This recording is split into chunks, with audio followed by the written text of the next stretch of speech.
Tanggal 27 Mei, hari ke-148. Bacaan Ayub pasal 32 sampai dengan pasal 34. Elihu dan Ayub, bagian pertama. Garis besar. 3 konselor yang merasa tidak nyaman lagi pada akhirnya menjadi sunyi. Argumen mereka terkait penderitaan Ayub yang tidak mereka dapati solusinya telah habis. Mulailah Elihu, seorang yang lebih muda dari Elifaz, Bildad, dan Sofar, untuk menyampaikan nasihatnya. Dia mulai dengan menganalisis tanggapan Ayub terhadap penderitaannya dan desakannya bahwa Tuhan memberikan jawaban atas pertanyaannya. Elihu menunjukkan bahwa tindakan Allah yang Maha Kuasa sering bersifat mendidik dan mendisiplinkan bagi kehidupan bangsanya. Menggunakan banyak kutipan dari tanggapan Ayub sebelumnya, Elihu memberikan pembelaan yang panjang terhadap hubungan Tuhan dengan manusia. Kesimpulannya, sungguh Allah tidak berlaku curang, yang Maha Kuasa tidak membengkokkan keadilan. Ayub pasal 34 ayat 12. Renungan harian. Dapatkah Anda memikirkan 3 pekerjaan dalam pemerintahan, bisnis, kesehatan, atau olahraga yang menuntut ketidakberpihakan mutlak dalam melakukan pekerjaan dengan benar? Apakah Anda memikirkan profesi seperti hakim agung, manajer personalia, ahli bedah, atau wasit? Ini semua adalah contoh pekerjaan yang membutuhkan ketidakberpihakan dalam dunia sekuler. Tetapi pertimbangkan sekarang dalam kehidupan Kristen. Sejauh mana ketidakberpihakan Anda dalam pekerjaan Allah yang sesungguhnya? Pernahkah Anda memberikan perlakuan istimewa kepada tamu terkemuka di gereja? Pernahkah Anda membuat upaya khusus untuk menghindari seseorang yang jelas berasal dari latar belakang etnis, keuangan, atau spiritual yang berbeda dari Anda? Jika demikian, Anda melakukan keberpihakan. Menurut Yakobus pasal 2 ayat 9, Tuhan menganggap sikap seperti itu sebagai dosa. Elihu menyadari bahwa Allah sepenuhnya tidak memihak. Ayub pasal 34 ayat 16-20, dan mengharapkan anak-anaknya menjadi sama seperti itu. Periksa kontak pribadi Anda di lingkungan, kantor, atau gereja Anda. Apa yang perlu diubah tentang perlakuan Anda terhadap orang lain agar sesuai dengan apa yang diajarkan dalam Yakobus pasal 2 ayat 1?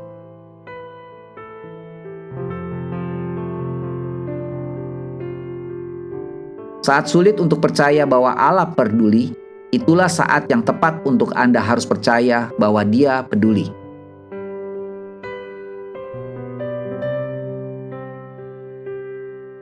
Pendalaman. Siapakah Elihu? Ayub pasal 32 ayat 2. Elihu, yang namanya berarti Dia adalah Allahku, Ayub pasal 32 ayat 2, bertindak sebagai moderator antara Ayub dan teman-temannya. Dan pidato-pidatonya mempersiapkan jalan untuk saat Tuhan mulai berbicara di pasal 38. Apakah karena usia mudanya atau pemahamannya, ia adalah satu-satunya penasihat Ayub yang Tuhan tidak menegurnya. Kata-kata yang harus dicontoh dan diteladani.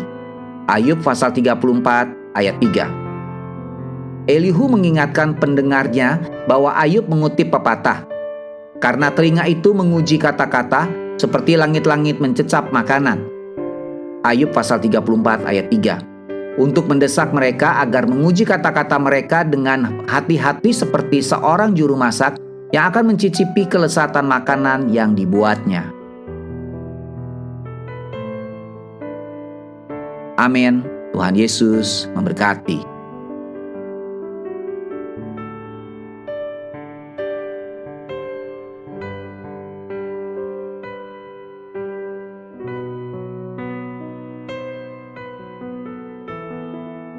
Ayub pasal 32.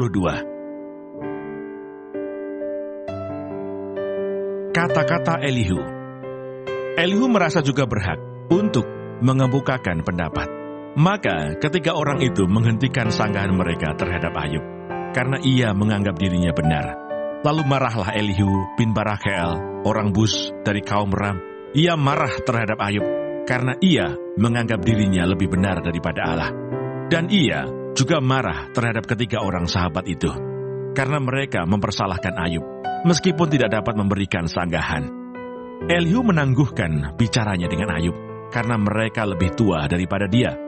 Tetapi setelah dilihatnya bahwa mulut ketiga orang itu tidak lagi memberi sanggahan, maka marahlah ia. Lalu berbicaralah Elihu bin Barakhiel, orang Bus itu. Aku masih muda dan kamu sudah berumur tinggi. Oleh sebab itu aku malu dan takut mengemukakan pendapatku kepadamu. Pikirku, biarlah yang sudah lanjut usianya berbicara, dan yang sudah banyak jumlah tahunnya memaparkan hikmat. Tetapi roh yang di dalam manusia dan nafas yang maha kuasa, itulah yang memberi kepadanya pengertian. Bukan orang yang lanjut umurnya yang mempunyai hikmat, bukan orang yang sudah tua yang mengerti keadilan. Oleh sebab itu aku berkata, dengarkanlah aku. Aku pun akan mengemukakan pendapatku.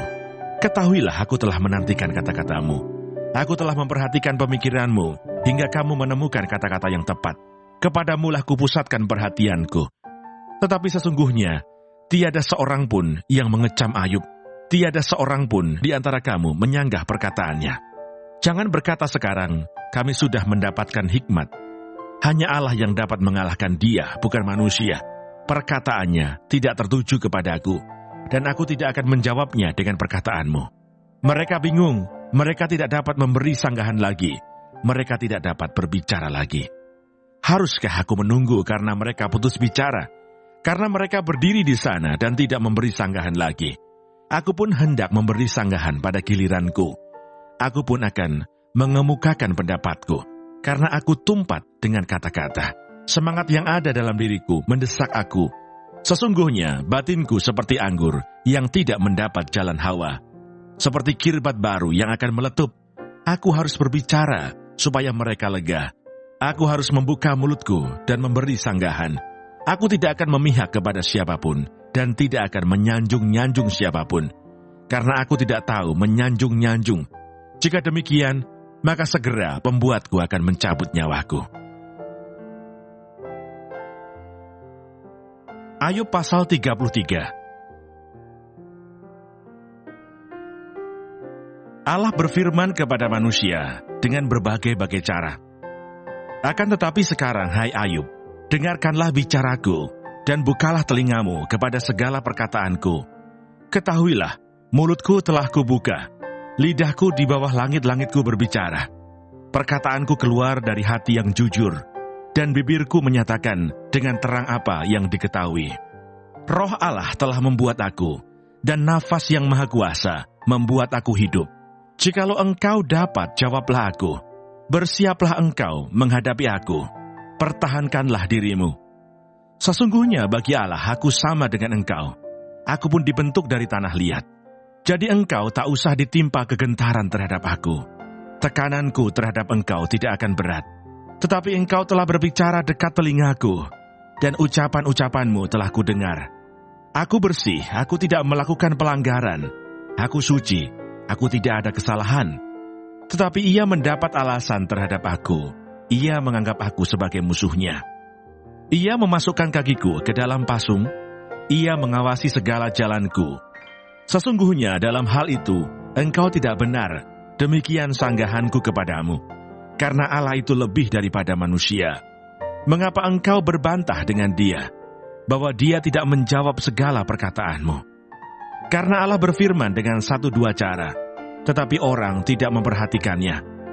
Dalam mimpi, dalam penglihatan waktu malam, bila orang nyenyak tidur, bila berbaring di atas tempat tidur, maka ia membuka telinga manusia dan mengejutkan mereka dengan teguran-teguran untuk menghalangi manusia daripada perbuatannya dan melenyapkan kesombongan orang, untuk menahan nyawanya daripada liang kubur dan hidupnya daripada maut oleh lembing.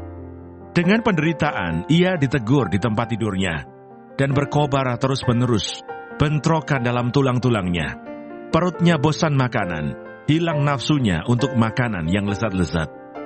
Susutlah dagingnya sehingga tidak kelihatan lagi. Tulang-tulangnya yang mula-mula tidak tampak menonjol keluar, sampai nyawanya menghampiri liang kubur, dan hidupnya mendekati mereka yang membawa maut. Jikalau di sampingnya ada malaikat, penengah, satu di antara 1000 untuk menyatakan jalan yang benar kepada manusia, maka ia akan mengasihaninya dengan berfirman, lepaskanlah dia, supaya jangan ia turun ke liang kubur. Uang tebusan telah kuperoleh. Tubuhnya mengalami kesegaran seorang pemuda. Ia seperti pada masa mudanya. Ia berdoa kepada Allah, dan Allah berkenan menerimanya. Ia akan memandang wajahnya dengan bersorak-sorai, dan Allah mengembalikan kebenaran kepada manusia.